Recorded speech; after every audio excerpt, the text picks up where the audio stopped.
Hello, welcome you all to the PW nursing वाला। कैसे हो आप लोग? I hope you all are doing very well. स्वागत है आप सभी का आरोग्यम बैच में। आज हमारा लेक्चर नंबर 19 है। ऑप्शन गाइनी हम पढ़ने वाले हैं। इसमें आज का चैप्टर नंबर क्या है? लेबर हम पढ़ने वाले हैं। वेरी इंटरेस्टिंग, जिसका इंतजार था फर्स्ट क्लास से। आप यही मैसेज करते थे, लेबर कब पढ़ेंगे, लेबर कब पढ़ेंगे। तो लेबर पढ़ने का टाइम आ गया है। बहुत ही इंटरेस्टिंग है।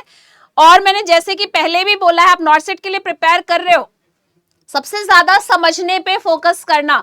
और जो भी मैं बोल रही हूं समझो वही नोट्स है। समझ रहे हो इस बात को? जो भी मैं बोल रही हूं मतलब important point, to the point, आपके कंपटीशन पॉइंट ऑफ व्यू से चीजों को बताऊंगी। क्योंकि यहाँ पे हम इतना डिटेल या डीप में ये सारी चीजें, डेफिनेशन लिखना, ये सब हमारे एकेडमिक में रहता है। वहां पे आपको भर भर के लिख के नंबर लेना होता है। यहाँ पे आपको चीजों को समझ के एमसीक्यूज प्रैक्टिस करके और अपना सिलेक्शन लेना होता है। तो इसी को ध्यान में रखते हुए अपने लेक्चर को स्टार्ट करते हैं। आज का टारगेट क्या रहेगा? आज की क्लास में हम लेबर के डेफिनेशन के बारे में पढ़ेंगे, मींस लेबर को समझेंगे एक्चुअल में क्या होता है, कैरेक्टरिस्टिक्स ऑफ नॉर्मल लेबर क्या है, onset of labour, labour pain and stages of labour. पूरा लेबर तो एक क्लास में नहीं कर सकते, आधे मतलब एक घंटे में पूरा लेबर तो हम नहीं पढ़ पाएंगे, इसलिए दो पार्ट में मैंने डिवाइड किया है, पार्ट 1 एंड पार्ट 2। आज पार्ट 1 में हम ये पढ़ने वाले हैं, definition of labour, characteristics of normal labour, onset of labour, labour pain और स्टेजेस ऑफ लेबर के बारे में पढ़ेंगे। तो स्टार्ट करते हैं डेफिनेशन से। आप देख सकते हो डेफिनेशन ऑफ लेबर। सबसे पहले समझना लेबर क्या होता है। अब बच्चे को हमने क्या करवाया था? फर्टिलाइजेशन करवाया था, इम्प्लांटेशन करवाया था, बच्चे को ग्रो किया था, बच्चा बड़ा हो गया, फिर हमने यूट्रस के अंदर देखा, किसमें? हमने फीटस इन यूट्रस में देखा, बच्चे का प्रेजेंटेशन, लाई, डिनोमिनेटर, पोजीशन क्या होता है, ये सब समझने के बाद हम पूरी तरह से तैयार हैं कि हम उस बच्चे को यूट्राइन कैविटी से बाहर निकालेंगे। और जब बच्चा यूट्राइन कैविटी से विजाइना के थ्रू बाहर आता है, उसी प्रोसेस को हम क्या बोलते हैं? नॉर्मल लेबर बोलते हैं। लेकिन अगर एक बच्चा विजाइना के थ्रू बाहर नहीं आ पाता है तो हम क्या करते हैं? हमें सिजेरियन करना पड़ता है, एब्डोमेन पे, यूट्रस पे कट लगा के उस बच्चे को बाहर निकालना पड़ता है। तो क्या वो भी लेबर का टाइप है? आप बोलोगे नहीं, इसको हम डिलीवरी तो बोलेंगे लेकिन हम लेबर नहीं बोलेंगे। ये नहीं कि आप ये मैसेज करो अरे ये तो एबनॉर्मल लेबर हुआ, अरे ये लेबर हुआ ही नहीं। अगर एक बच्चे को हम सिजेरियन के थ्रू डिलीवर करते हैं तो वो नॉर्मल लेबर नहीं है, एबनॉर्मल लेबर भी नहीं है, उसे हम लेबर बोलते ही नहीं है। हम उसको डिलीवरी तो बोलेंगे बट लेबर का प्रोसेस नहीं बोलेंगे। तो फिर लेबर क्या है उसी को तो समझना है। डेफिनेशन अभी तक तो आपने पढ़ लिया होगा कि यहां पे series of events that takes place in a female reproductive system. यहां पे बहुत सारे इवेंट्स होते हैं जो कि हम लेबर के सेकेंड पार्ट में इवेंट्स के बारे में पढ़ेंगे। There are series of events that takes place into the female reproductive system. Short form मैंने यूज किया है, आप समझना। फीमेल के रिप्रोडक्टिव सिस्टम में सीरीज ऑफ इवेंट्स होते हैं to expel out the viable product of conceptions out of the womb. इस वाइवल प्रोडक्ट ऑफ कॉन्सेप्शंस को बाहर निकालने के लिए सीरीज ऑफ इवेंट्स हो रहे हैं out of the womb. Womb मतलब मैंने बोला था यूट्रस को ही हम क्या बोलते हैं? वुम्ब बोलते हैं। Out of the womb into the external environment, बाहर की दुनिया में। अब वो अंदर की दुनिया से बाहर की दुनिया में आएगा इतने सारे इवेंट्स के बाद। फिर किसके थ्रू आएगा? Through the vagina, and this process is called as normal labour. इसी को हम क्या बोलते हैं? Normal process of labour. लेकिन नॉर्मल लेबर तभी हम बोल सकते हैं। नॉर्मल लेबर को क्या बोला जाता है डियर? नॉर्मल लेबर को हम बोलते हैं यूटोसिया। यूटोसिया का मतलब क्या होता है? यूटोसिया का मतलब होता है नॉर्मल लेबर। इसी को क्या बोलेंगे? Normal labour. लेकिन इसके कुछ कैरेक्टरिस्टिक्स होते हैं, अगर वो कैरेक्टरिस्टिक्स फुलफिल होता है तो वो नॉर्मल लेबर होगा। लेकिन उसके कैरेक्टरिस्टिक्स में, उसकी प्रॉपर्टीज में अगर एक भी चीज मिसिंग होगा, any characteristics is missing from the normal labour, then this labour is called as abnormal labour. अगर कैरेक्टरिस्टिक्स में से एक भी पॉइंट मिस होता है तो फिर हम उसे एबनॉर्मल लेबर बोलेंगे। तो मुझे बताओ, डेफिनेशन सबको समझ में आ गया होगा कि जब series of events occur in the female reproductive system to expel out the viable product of conceptions out of the womb and is called as labor. labor normal labor को यूटोसिया बोला जाता है। और इसके कैरेक्टरिस्टिक्स को देखते हैं, इसकी प्रॉपर्टीज को देखते हैं। the normal characteristics of normal labor, मैंने अभी बताया था नॉर्मल लेबर को क्या बोला जाएगा? यूटोसिया। यू मतलब क्या होता है? ट्रू। यूटोसिया मतलब नॉर्मल लेबर, ट्रू लेबर। ठीक है, ये कैसे नेचर में होता है डियर? स्पॉन्टेनियस नेचर में होगा। स्पॉन्टेनियस का मतलब होता है अपने आप होगा, हमें इंड्यूस करने की जरूरत नहीं पड़ेगी। जो अपने आप, जैसे लेबर पेन अपने आप होता है, हमें पेन करवाना ना पड़े, मींस स्पॉन्टेनियस अपने आप होगा।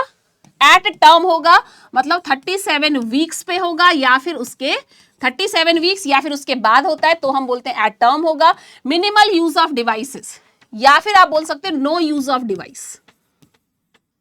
नो यूज ऑफ डिवाइसेस, कोई भी डिवाइस का यूज नहीं होना चाहिए, कोई इंस्ट्रूमेंट का यूज नहीं होना चाहिए। तो इस टाइप के लेबर को हम नॉर्मल लेबर बोलते हैं। अब ऐसा नहीं है कि एपिजियोटमी देने के लिए एपिजियोटमी का यूज, सीजर का यूज किया है, इंस्ट्रूमेंट तो यूज हुआ है तो हम बोल देंगे अब नॉर्मल लेबर है, नहीं।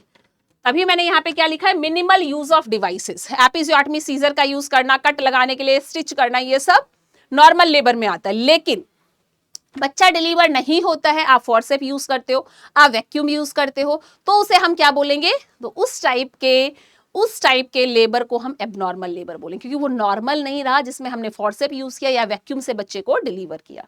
समझ में आ रहा है? और प्रेजेंटेशन अभी पढ़ा था आपने लास्ट क्लास में, क्या? Vertex presentation. प्रेजेंटेशन हमेशा क्या होना चाहिए? वर्टेक्स। क्योंकि और प्रेजेंटेशन जैसे ब्रीच हो गया या अदर शोल्डर प्रेजेंटेशन हो गया तो उसे हम क्या बोलेंगे? Abnormal labour. नॉर्मल कब होगा? जब इसमें वर्टेक्स प्रेजेंटेशन रहेगा, 37 वीक्स पे होगा, मिनिमल यूज ऑफ डिवाइसेस होगा, स्पॉन्टेनियस होगा, टाइम ड्यूरेशन नॉर्मल होगा, और यहाँ पे मदर और फिटस को कोई कॉम्प्लिकेशन नहीं होगा, तो ही हम इस लेबर को नॉर्मल लेबर बोलते हैं। देखो लिखा है विदाउट अनड्यू प्रोलॉन्गेशन, मतलब क्या है? Normal time duration. यहां पे टाइम ड्यूरेशन क्या होगा डियर? नॉर्मल टाइम ड्यूरेशन के अंदर होगा। अगर लेबर का टाइम 12 से 16 घंटे है तो उतना ही होगा। अगर वो 20 घंटे को भी पार कर गया है तो फिर क्या बोलोगे? अरे ये नॉर्मल लेबर तो नहीं है, क्योंकि normal labour with in time limits हो जाता है। जितना टाइम होता है उसी के अंदर लेबर का पूरा प्रोसेस कंप्लीट हो जाना चाहिए, without any complication to the mother and foetus. बच्चे को और माँ को कोई कॉम्प्लिकेशन नहीं होना चाहिए, माँ और बच्चा एकदम सुरक्षित होना चाहिए, एकदम नॉर्मल होना चाहिए, तो ही हम उस प्रोसेस को क्या बोलेंगे? Normal labour. तो ये मैंने 6 कैरेक्टरिस्टिक्स ऑफ नॉर्मल लेबर बताया है, इसे ही हम यूटोसिया बोलेंगे। इफ अब बात आती है कि डिस्टोसिया किसे बोला जाएगा? डिस्टोसिया का मतलब होता है एबनॉर्मल लेबर। क्या होता है dear? Abnormal labour. If any characteristics is missing from the normal labour, if any characteristics is missing from the normal labor, if any characteristic is missing from the normal labor is called as dystocia. तो ये क्या था? ये एक abnormal labour का definition है।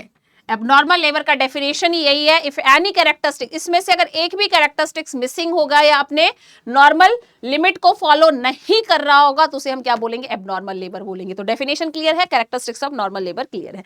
Next हम देखेंगे कि ऑनसेट, कैसे नॉर्मल लेबर स्टार्ट कैसे होता है? नॉर्मल लेबर का प्रोसेस, जैसे बच्चा एकदम से मैच्योर हो गया, तो मैच्योर होने के बाद ऐसा क्या होता है माँ और बच्चे के बीच में जिससे मदर को एकदम से पेन स्टार्ट हो जाता है? अरे लेबर पेन हो गया, अरे चलो चलो गुड न्यूज, चलो हॉस्पिटल में एडमिट कराओ।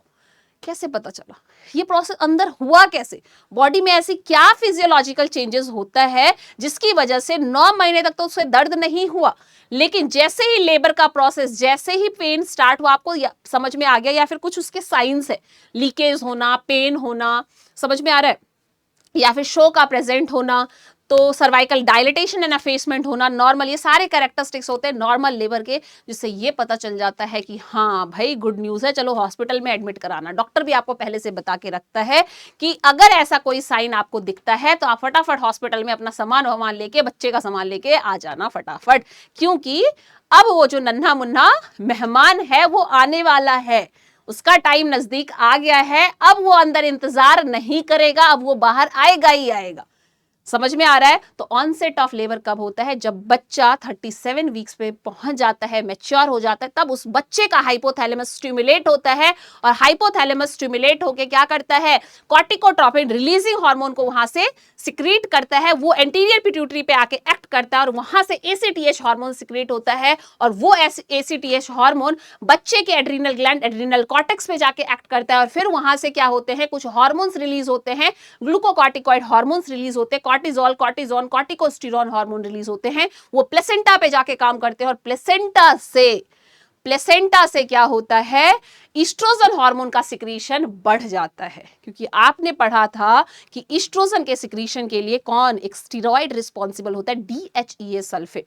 जब वो मिलेगा, ज्यादा मिलेगा, तो ईस्ट्रोजन का सिक्रीशन ज्यादा से ज्यादा होगा। तो अब बच्चे के हाइपोथैलेमस स्टिमुलेट होने की वजह से आपने देखा कॉर्टिजोल, कॉर्टिजोन, कॉर्टिकोस्टेरॉन, DHEA सल्फेट, ये सब सारे स्टेरॉइड्स क्या हो गए? बढ़ गए।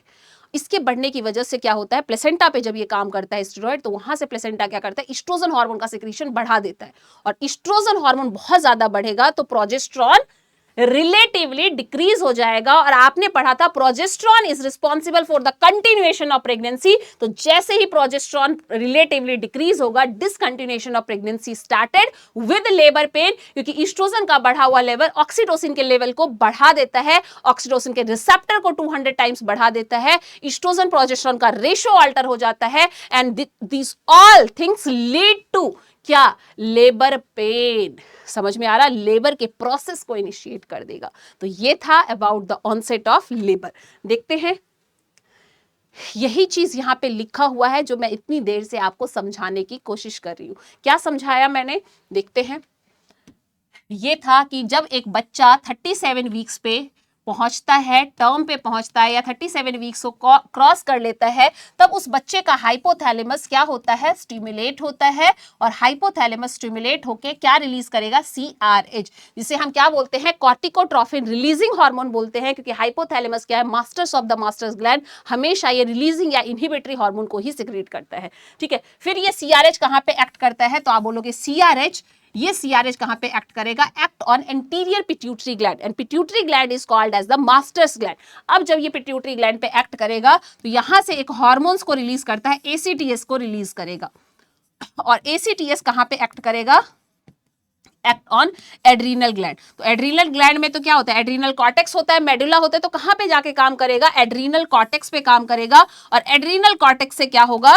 ग्लूकोकॉर्टिकॉइड हार्मोन्स जो होते हैं वो रिलीज होंगे, जिसमें आपका क्या होता है? Cortisol, cortisone, corticosteroids, DHEA sulphate etcetera. समझ में आ रहा है?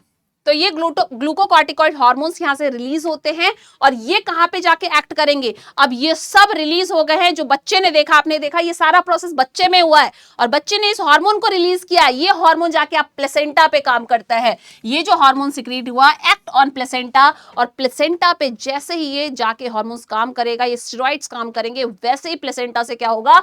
ईस्ट्रोजन हार्मोन का सिक्रीशन बढ़ जाएगा और ईस्ट्रोजन हार्मोन का सिक्रीशन बढ़ेगा, जिसकी वजह से प्रोजेस्टेरॉन रिलेटिवली डिक्रीज हो जाएगा और बढ़ा हुआ ईस्ट्रोजन का लेवल क्या क्या करता है? तो ये क्या करेगा? ऑक्सीटोसिन हार्मोन के सिक्रीशन को बढ़ा देगा। ऑक्सीटोसिन हार्मोन इंक्रीजेस का सिक्रीशन, इसके रिसेप्टर्स को oxytocin receptor 200 times increases. Oestrogen and progesterone का रेशियो अल्टर हो गया, ठीक है। और प्रोस्टाग्लैंडिन का सिंथेसिस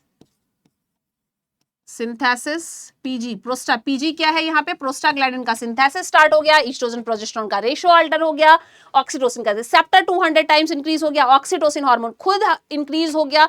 ये सब क्यों हुआ? क्योंकि यहाँ पे ईस्ट्रोजन, ये जो ईस्ट्रोजन हार्मोन था ये बहुत ज्यादा बढ़ गया। तो लेबर के टाइम पे ईस्ट्रोजन हार्मोन क्या होता है? बढ़ जाता है। But progesterone hormone is responsible for the continuation of pregnancy, जो हम स्टार्टिंग से पढ़ते हुए आ रहे हैं। इसके कंपैरिजन में ईस्ट्रोजन इतना ज्यादा बढ़ गया कि इसके कंपैरिजन में प्रोजेस्टेरॉन डिक्रीज हो गया and it can lead to discontinuation of pregnancy with labour pain. समझ में आया? ये सारे मिलके क्या करेंगे? Labour pain. लेबर पेन क्यों? क्योंकि ऑक्सीटोसिन अगर आएगा तो ऑक्सीटोसिन क्या करेगा आपको पता है? ऑक्सीटोसिन हो गया, प्रोस्टाग्लैंडिन हो गया, ठीक है, ईस्ट्रोजन प्रोजेस्टेरॉन रेशो अल्टर होने की वजह से ये सब मिलके क्या करवाएंगे? Uterine contraction. ये सब क्या करवाएंगे? ट्रू यूट्राइन कॉन्ट्रैक्शन करवाएंगे। और जब फीमेल को यूट्राइन कॉन्ट्रैक्शन होगा तो उसकी वजह से फीमेल को क्या होगा? पेन होगा। और इसी पेन को हम क्या बोलेंगे डियर? Labour pain.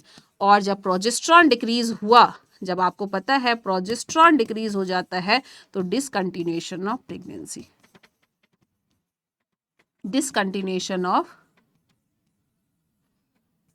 प्रेगनेंसी। तो मैंने क्या बोल दिया यहाँ पे? Discontinuation of pregnancy along with labour pain. Pregnancy discontinue कैसे हो रहा है?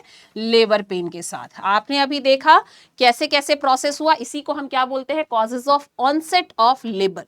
ऑनसेट ऑफ लेबर का कारण क्या होता है? ये प्रोसेस कैसे स्टार्ट होता है? फीमेल को कैसे पेन होने लग जाता है?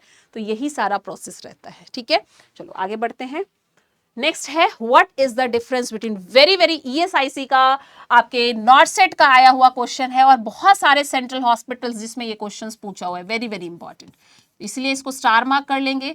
ये आपके ईएसआईसी 2019 के पेपर में भी आया था, ये जो है आपके नॉर्सेट के पेपर में भी आया हुआ है, एम्स दिल्ली के एग्जाम में भी आया हुआ है, बहुत इंपॉर्टेंट है। तो समझना है what is the difference between true labour pain and false labour pain. तो ट्रू लेबर क्या होता है, नॉर्मल लेबर क्या होता है, एबनॉर्मल लेबर क्या होता है, वो हमने समझ लिया है। अब जो पेन होता है उसके भी कुछ कैरेक्टरिस्टिक्स होते हैं, नॉर्मल होता है, एबनॉर्मल होता है।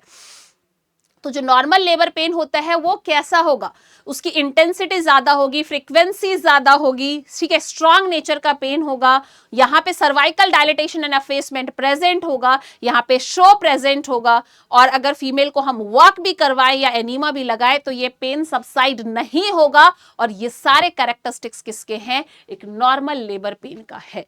बस जस्ट इसका अपोजिट क्या होता है? False labour pain. Normal labour pain का मतलब ट्रू लेबर पेन का है, ठीक है, ट्रू लेबर पेन का है। ये क्या होगा? जस्ट इसका अपोजिट फॉल्स लेबर पेन। तो मैंने पहले से लिख दिया है जिससे हमारा टाइम सेव हो और हम ज्यादा से ज्यादा समझने पे फोकस कर पाए। तो यहाँ पे क्या है? ये कब होता है? 1 to 2 weeks earlier from the true labour.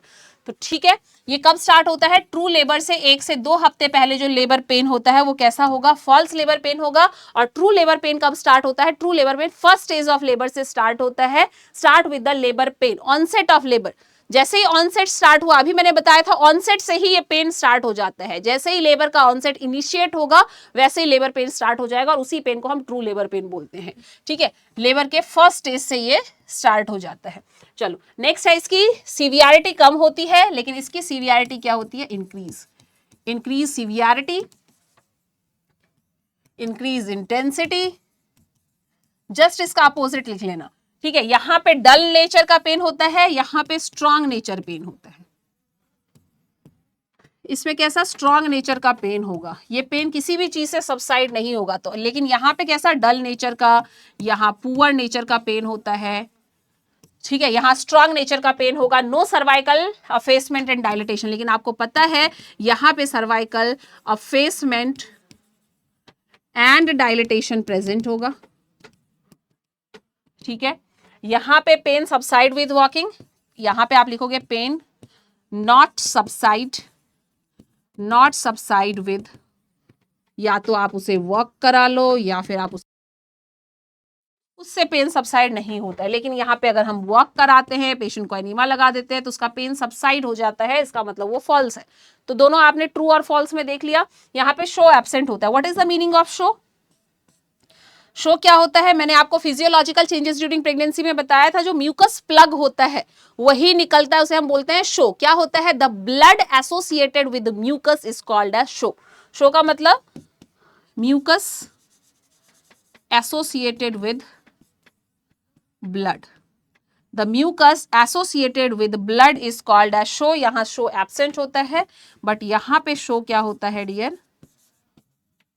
Present होता है। यहां शो क्या होता है? प्रेजेंट होता है। यहां पे शो क्या होता है? एब्सेंट होता है।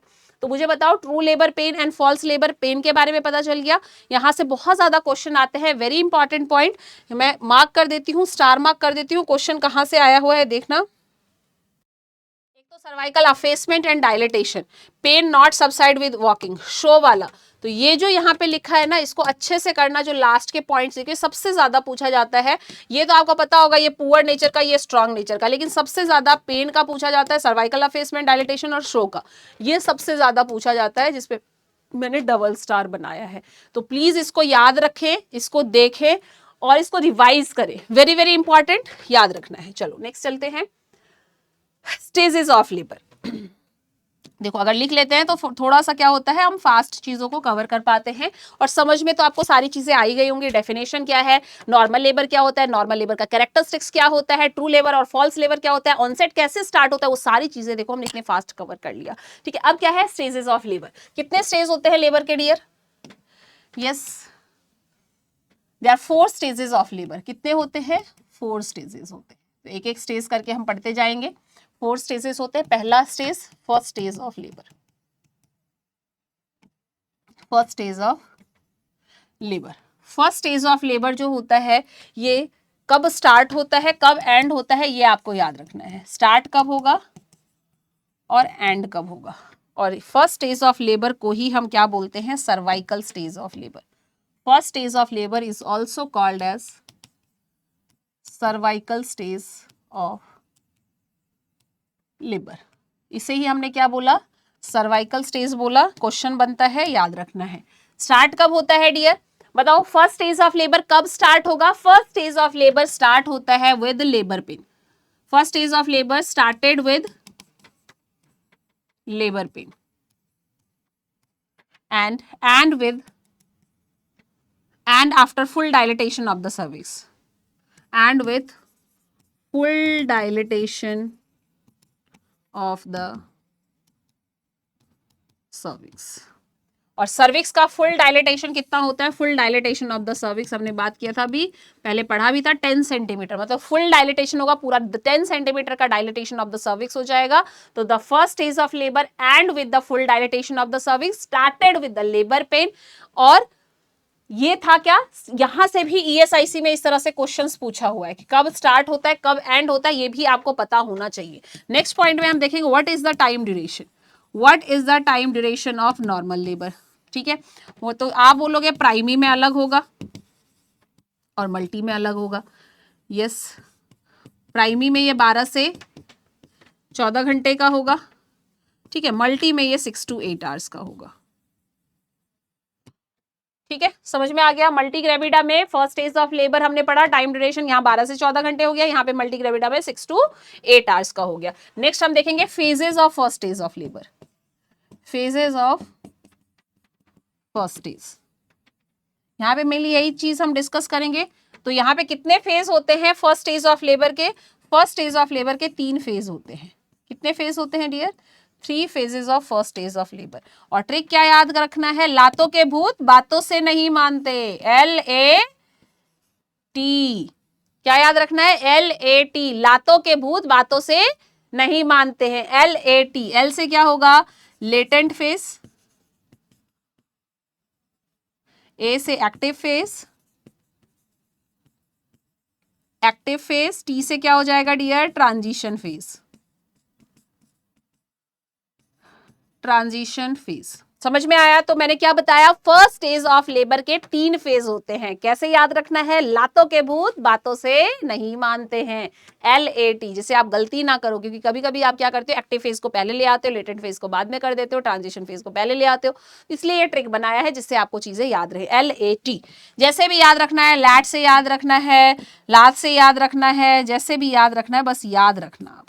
ठीक है, चलो आगे बढ़ते हैं, देखते हैं इस फेज की क्या इंपॉर्टेंस है, यहां से क्या क्वेश्चन पूछे जाते हैं।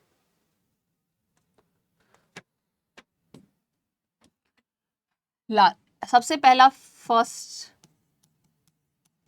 स्टेज क्या पढ़ रहे हैं हम? Phase, phases of first stage. पहला क्या था? Latent phase. तो लेटेंट फेज जो है, लेटेंट फेज में कितना सर्वाइकल डायलेटेशन होता है, कितना, 3 चीज याद रखना है। सर्वाइकल डायलेटेशन लेटेंट फेज में कितना होगा, कितने टाइम में कॉन्ट्रैक्शन होता है, कितने टाइम तक रहता है, 3 चीज आपको याद रखना है। ठीक है, लेटेंट फेज में भी याद रखना है। दूसरा कौन सा फेज बताया था मैंने लेटेंट फेज के अलावा?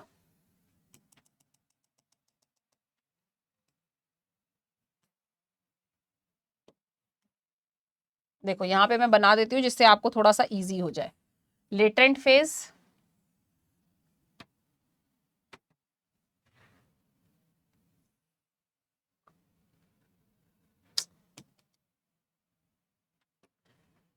यहां पे हम लिखेंगे इसके कैरेक्टरिस्टिक्स के बारे में, यहां हम लिखेंगे लेटेंट फेज के बारे में, यहां हम एक्टिव फेज के बारे में। ठीक है, चलो तो देखो लेटेंट, एक्टिव एंड ट्रांजिशन, अब समझ में आ गया। यहां पे हम क्या लिखेंगे कि सब सर्वाइकल डायलिटेशन, सबसे पहला पॉइंट क्या लिखेंगे, सर्वाइकल डायलिटेशन कितना होगा। ठीक है, सेकेंड नंबर पे हम क्या लिखेंगे, सेकेंड नंबर पे हम लिखेंगे सर्वाइकल डायलिटेशन के अलावा यहां पे कॉन्ट्रैक्शन अक्कर एवरी कितने टाइम में, contraction occur every 2 to 3 minutes, 15 to 30 minutes, कितने टाइम में होता है वो हम देखेंगे। ठीक है, फिर कॉन्ट्रैक्शन रिमेन्स फॉर, एक बार जो कॉन्ट्रैक्शन आया वो कितने टाइम तक रहेगा। ठीक है, तो यहां पे लिखेंगे कॉन्ट्रैक्शन रिमेन्स फॉर, ठीक है, कितने टाइम तक रहा। उसके बाद हम लिखेंगे what is the condition of mother, condition of mother. समझ में आया, तो ये सारी चीजें हो गई यहां पे। अब लिख लो इसके बारे में, यहां पे सर्वाइकल डायलिटेशन कितना होगा, 1 to 3 सेंटीमीटर, यहाँ 4 to 7 सेंटीमीटर, यहाँ पे 8 to 10 सेंटीमीटर, जिससे हम तीनों को एक साथ लिख लेंगे, बार बार लिखने की जरूरत नहीं पड़ेगी। अगर कॉन्ट्रैक्शन यहाँ पे एवरी 15 to 30 मिनट्स में कॉन्ट्रैक्शन आता है and this contraction remains for 15 to 30 seconds तक रुकता है। ठीक है, और यहाँ पे मदर कैसी होती है, मदर इज टॉकेटिव। मदर की कंडीशन बोले तो मदर कैसी होगी, टॉकेटिव होगी, वो आपसे बात कर रही होगी। ठीक है, मदर की कंडीशन कैसे होगी, mother is talkative in nature, mother आपसे बात कर रही होगी। ठीक है, अगर यहाँ पे बात करें 4 to 7 सेंटीमीटर डायलिटेशन हो जाता है, contraction occur every 3 to 5 minutes में कॉन्ट्रैक्शन आता है and this contraction remains for 45 to 60 second तक रुकता है। और यहाँ पे मदर कैसी होगी, एनेक्सियस होगी, एनेक्सियस होगी एंड फियरफुल होगी, क्योंकि अब उसका जो दर्द है वो बढ़ रहा है। समझ में आ रहा है, तो यहां मदर टॉकेटिव होगी क्योंकि इतना ज्यादा पेन नहीं होता, ना इतने टाइम तक रुकता है, इसलिए मदर का कैसा होता है, बात कर रही होती है, मदर आपसे पूछ रही होती है कि बताओ जो दर्द है इतना ही होता है क्या, कब बच्चा होगा, कितना टाइम लगेगा, मैं तो इतने टाइम से, मतलब बहुत सारे क्वेरीज आपसे पूछ रही होगी। लेकिन जैसे जैसे उसका दर्द बढ़ेगा, देख रहे हो 3 to 5 मिनट्स में 45 to 60 जो टाइम तक वो कॉन्ट्रैक्शन रुक रहा है, तो मदर क्या होती है, एनेक्सियस होती है, फियरफुल होती है, वहां पे मदर आपसे ज्यादा क्वेश्चंस नहीं करती। और जो लास्ट वाले फेज में जब वो जाएगी in the transition phase, then contraction occur every 2 to 3 minutes में कॉन्ट्रैक्शन होगा and this contraction remains for 60 to 90 seconds तक ये कॉन्ट्रैक्शन रुकता है। एंड यहां पे मदर क्या होती है, mother is out of control, mother is out of control, mother आपकी कंट्रोल से बाहर चली जाएगी। कहने का मतलब अब आप उसे कितना भी बोलोगे, बस सब थोड़ा सा रह गया, ये करो वो करो, रुक जाओ, होने वाला है, बच्चा होने वाला है, वो कुछ भी नहीं सुनेगी, आपकी कोई भी बात नहीं सुनेगी, क्योंकि यहाँ पे बहुत बहुत सीवियर पेन होता है।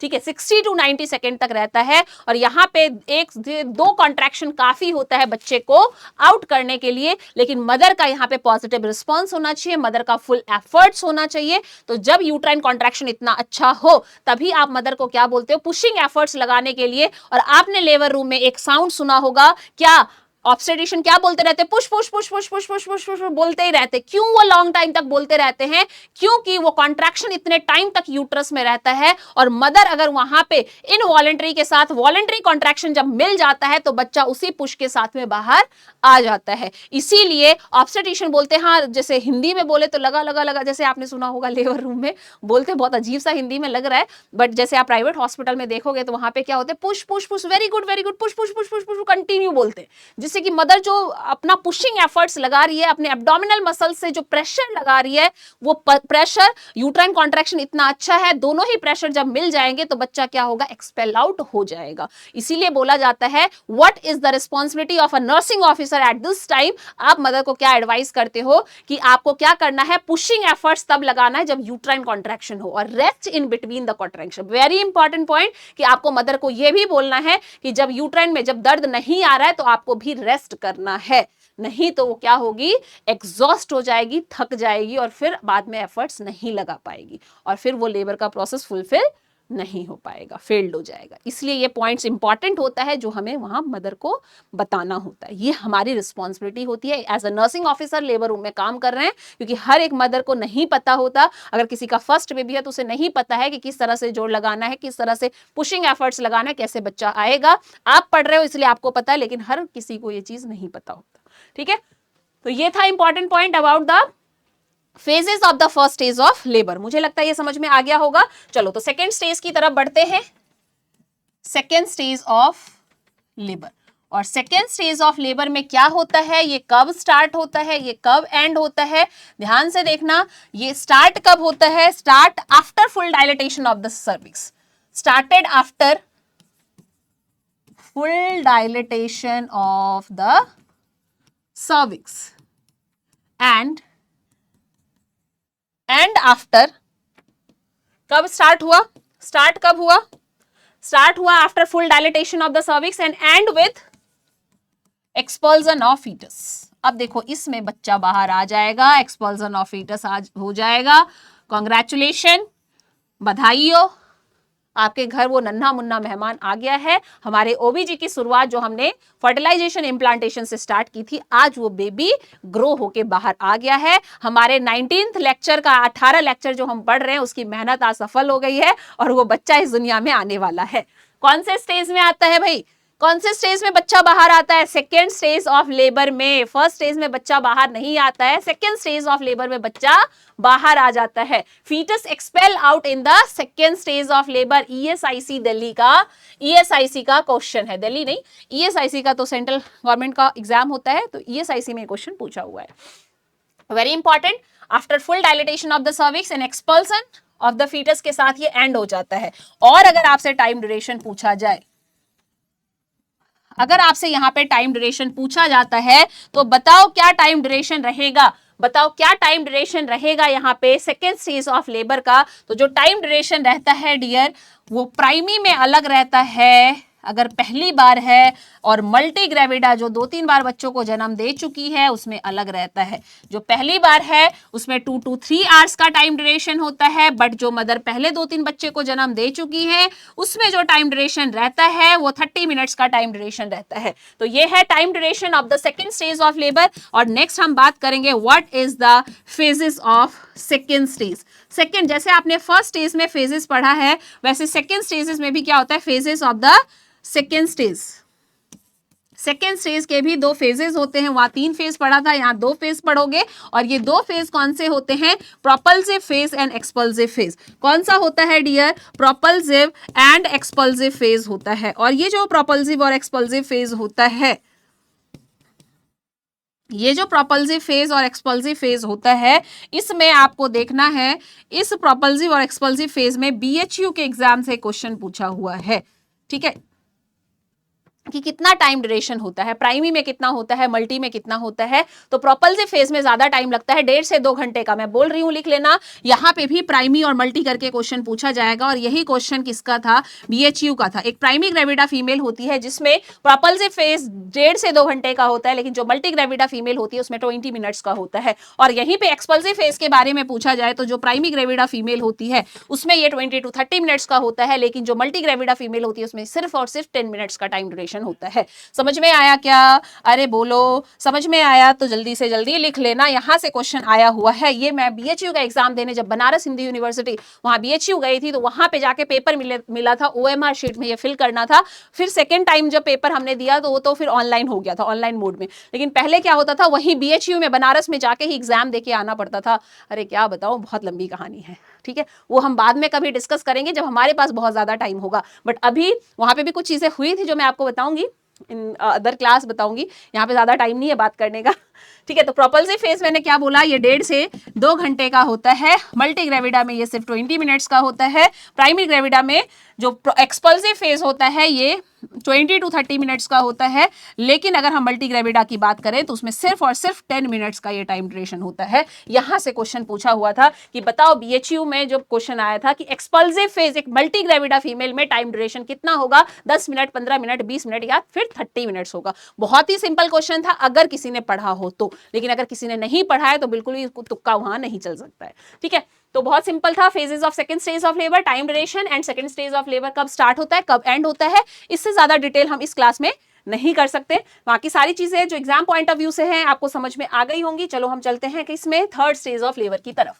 थर्ड स्टेज ऑफ लेबर की तरफ, थर्ड स्टेज ऑफ लेबर में अगर आपसे पूछा जाए कि बताओ ये स्टार्ट कब होगा और एंड कब होगा और इस स्टेज में होता क्या है, तो ध्यान से समझना। ये जो थर्ड स्टेज है वो स्टार्ट कब होता है dear, third stage of labour ये स्टार्ट होता है after expulsion of foetus. Start कब होगा, after expulsion of foetus, and end कब होगा, end with expulsion of placenta. समझ में आया कब स्टार्ट हुआ? तो मेनली इसमें क्या होता है, अगर मेनली पूछा जाएगा यहाँ पे एक्सपल्जन ऑफ प्लेसेंटा होता है। ये स्टार्ट कब होता है, आफ्टर एक्सपल्जन ऑफ फीटस। जैसे ही फीटस एक्सपेल आउट होता है उसके बाद ये थर्ड स्टेज स्टार्ट हो जाता है। और एंड कब होगा, जैसे ही प्लेसेंटा निकला ये स्टेज खत्म हो जाएगा। समझ में आया? स्टार्ट कब हुआ, जैसे ही foetus out third stage start, जैसे ही प्लेसेंटा आउट वैसे ही थर्ड स्टेज एंड। समझ में आ गया? तो स्टार्ट और एंड बहुत इंपॉर्टेंट है, ये हमेशा याद रहना चाहिए। ठीक है, थर्ड स्टेज का time duration, what is the time duration of third stage of labour? तो आप बोलोगे यहां टाइम ड्यूरेशन चाहे प्राइमरी ग्रेविडा फीमेल हो, चाहे मल्टी ग्रेविडा फीमेल हो, चाहे ग्रैंड मल्टी ग्रेविडा फीमेल हो, इन सब में टाइम ड्यूरेशन जो है वो एक ही जैसा रहता है। Time duration in primary gravida female, in multi gravida female क्या होगा, ये 5 से लेकर 15 से 20 मिनट, 15-20 मिनट का होगा। किसी में 10 मिनट लगेगा, किसी में 15 मिनट, सबका डिफरेंट। ऐसा नहीं है कि 5 मिनट में ही हो जाता है। अगर हाँ, जैसे एक एग्जाम में ऑप्शन में दिया हुआ था 5 to 15 मिनट्स, दिया हुआ था 15 से 30 मिनट, ठीक है, दिया हुआ था 10 से लेकर 30 मिनट्स या फिर 30 to 40 मिनट्स। अरे भाई इसमें क्या ऑप्शन करोगे?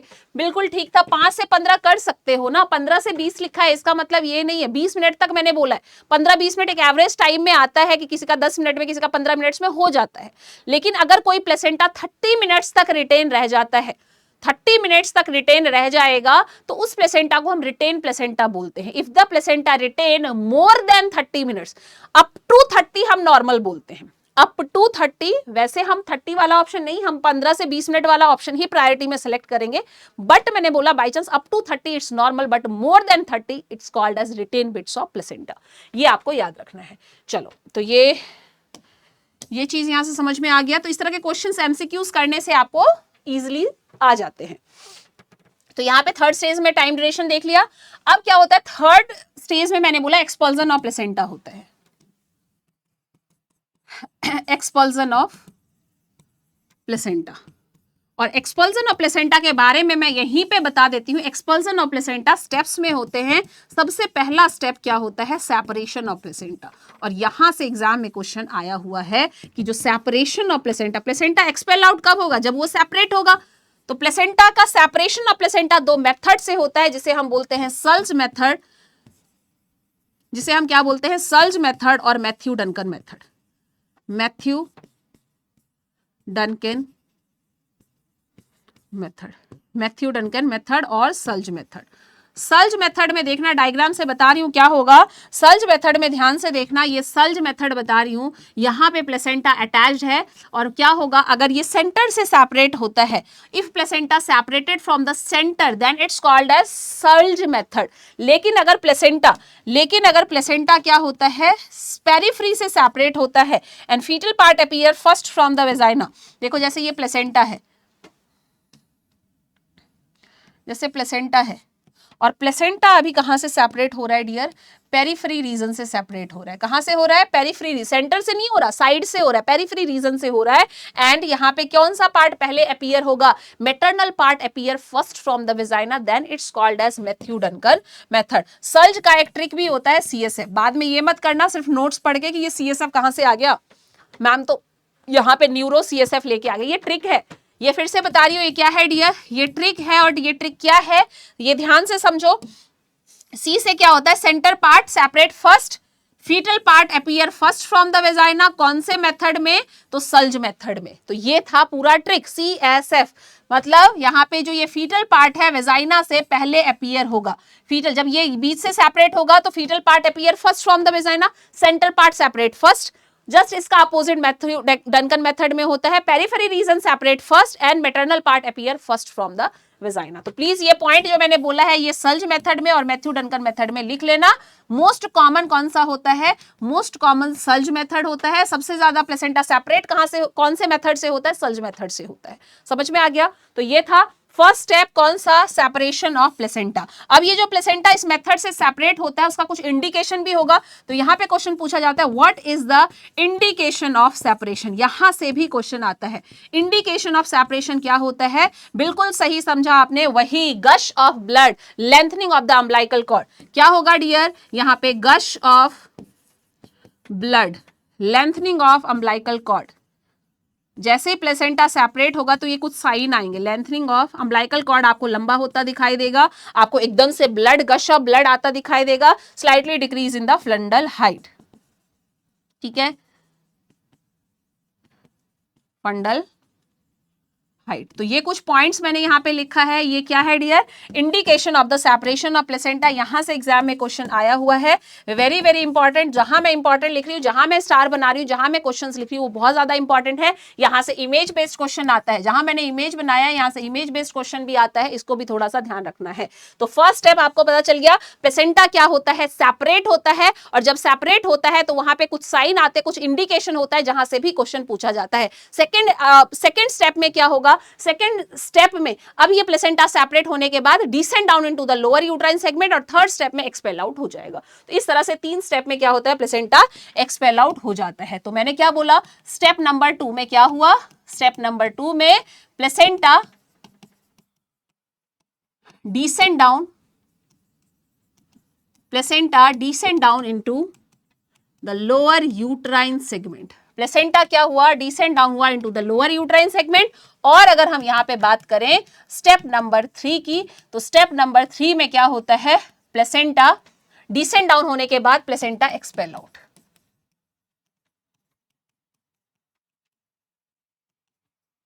फ्रॉम द वेजाइना के थ्रू इसको बाहर निकाल दिया जाएगा। समझ में आया?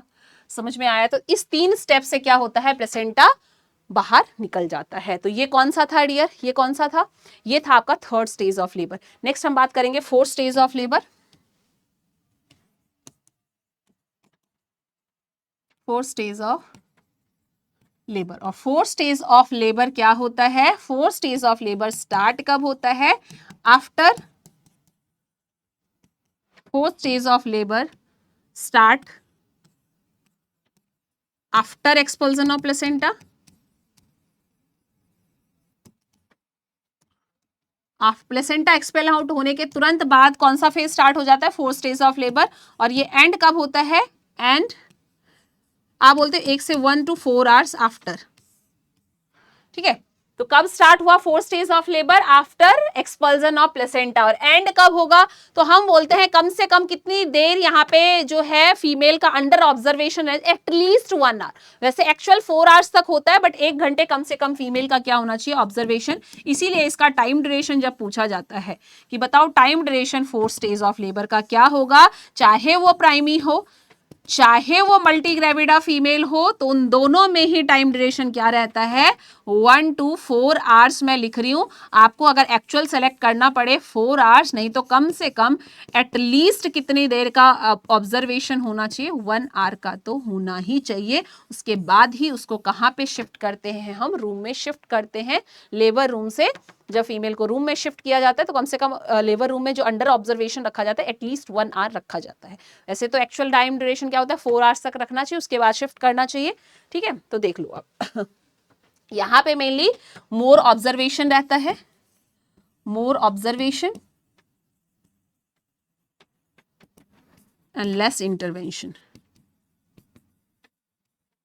Less intervention, more observation less intervention यहाँ पे रहता है। ज्यादा हमें ऑब्जर्वेशन की जरूरत होती है। हम फीमेल का क्या चेक करते हैं ऑब्जर्वेशन में? Vital sign. वाइटल साइन में आपको बीपी देखना है, हार्ट रेट देखना है, उसका पल्स रेट देखना है। ठीक है, ऐसा ना हो कि कंबल उम्बल से ढक के आराम से पेशेंट को सुला दिया है और बाद में चल रहा है पता कि उसका तो बीपी फॉल हो रहा है, अरे हार्ट रेट इतना ज्यादा कैसे बढ़ रहा है, और कंबल हटा के देखा तो पूरा ब्लड ही ब्लड है, उसको हैमरेज हुआ है, आपको पता ही नहीं चल रहा है। इसीलिए हमें वाइटल साइन देखने के साथ साथ क्या पेरिनियल पैड को भी कंटिन्यू चेक करते रहना चाहिए, कहीं ब्लीडिंग तो नहीं है। Perineal saturation of perineal pad, हमें क्या देखना चाहिए? सैचुरेशन ऑफ पेरिनियल पैड, कितना ब्लीडिंग है, क्लॉट तो नहीं आ रहा है, फीमेल को एनकरेज करना चाहिए यूरिन पास करने के लिए। ये सारे पॉइंट्स किसमें आते हैं? In the 4 stage of labour. Vital sign में मैंने बता दिया, अगर फीमेल का बीपी है, पल्स रेट है, हार्ट रेट है, ये सब देखते रहो। अगर उसमें कुछ भी ऑल्टर हो रहा है इसका मतलब देखो पेरिनियल पैड चेक करो, ब्लीडिंग तो नहीं हो रहा, क्लॉट्स तो नहीं बन रहे, इस तरह से सारी चीजें हमें चेक करना है। हमें ज्यादा ऑब्जर्वेशन करना है, लेस इंटरवेंशन की जरूरत है यहाँ पे। और उसके साथ साथ यहाँ पे बच्चे की भी केयर आती है, लेकिन बच्चे की केयर तो आप पीडियाट्रिक्स में बहुत अच्छे से पढ़ रहे हो, न्यूबॉर्न केयर और बच्चे की केयर सब आपको पीडियाट्रिक्स में पढ़ाया जाएगा, इसलिए यहाँ पे बच्चे से रिलेटेड हम कुछ भी नहीं पढ़ेंगे, क्योंकि जैसे ही बच्चा पैदा हुआ हमने किसको हैंड ओवर कर दिया? पीडियाट्रिक डिपार्टमेंट को हैंड ओवर कर दिया, और पीडियाट्रिक में उसकी केयर कैसे करना है, क्या रहता है, वो सारी चीजें आपको वहां पे अच्छे से बताया जाएगा। तो यहाँ पे हमारा ध्यान किस पे रहेगा? पूरा का पूरा मदर पे रहेगा, और मदर्स की क्या केयर होगी उसके बारे में हम पढ़ेंगे किसमें? परपीरियम पीरियड में। तो ये तो सिर्फ क्या था? स्टेजेस ऑफ लेबर को बताया है, लेकिन अभी आपने वो जो इवेंट्स लिखा था, वो जो घटनाएं लिखी थी, वो नहीं पढ़ा है। वो इवेंट्स हम किसमें पढ़ेंगे? In the next class part 2 labour का हम जब पढ़ेंगे तो उसमें हम क्या पढ़ने वाले? इवेंट्स पढ़ने वाले हैं, फर्स्ट स्टेज और सेकंड स्टेज, जिसमें mechanism of labour is very very important.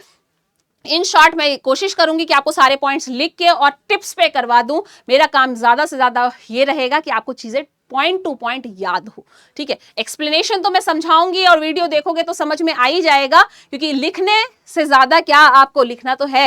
Hand written notes is the best notes होता है जब आप सुन के अपनी राइटिंग में अपने खुद समझ के उसको बनाते हो और उसको किस पे अप्लाई करते हो? अपने एमसीक्यूज पे अप्लाई करते हो। तो आज की क्लास में हमने जो टारगेट लिया था वो पूरा टारगेट हमने अचीव कर लिया है। हमने सारी चीजें पॉइंट टू पॉइंट स्टेजेस को, हर एक चीज को अच्छे से देखा है। नेक्स्ट क्लास में हमारा टारगेट क्या रहेगा कि हम इवेंट्स ऑफ लेबर को पढ़ें, हम उसमें पार्टोग्राफ और मैनेजमेंट ऑफ लेबर को पढ़ के इस लेबर के प्रोसेस को कंप्लीट कर दें। हमारा रोल क्या रहता है वो भी हम नेक्स्ट क्लास में ही पूरा देखेंगे कि हमारी नर्सिंग की प्रायोरिटी हर एक स्टेज में क्या रहेगा। समझ में आ रहा है? तो अभी तक लेबर के बारे में जितना पढ़ा है मुझे लगता है आपको समझ में आ गया होगा। प्लीज रिवाइज करना है, और जो चीजें मैं फास्ट क्लास में नहीं लिख पाई हूं लेकिन मैंने बताया है, समझाया है, उसे भी अपने नोट्स में डालने की कोशिश करना है। Thank you so much for joining this session. मिलते हैं फिर नेक्स्ट क्लास में, तब तक के लिए बाय बाय, टेक केयर।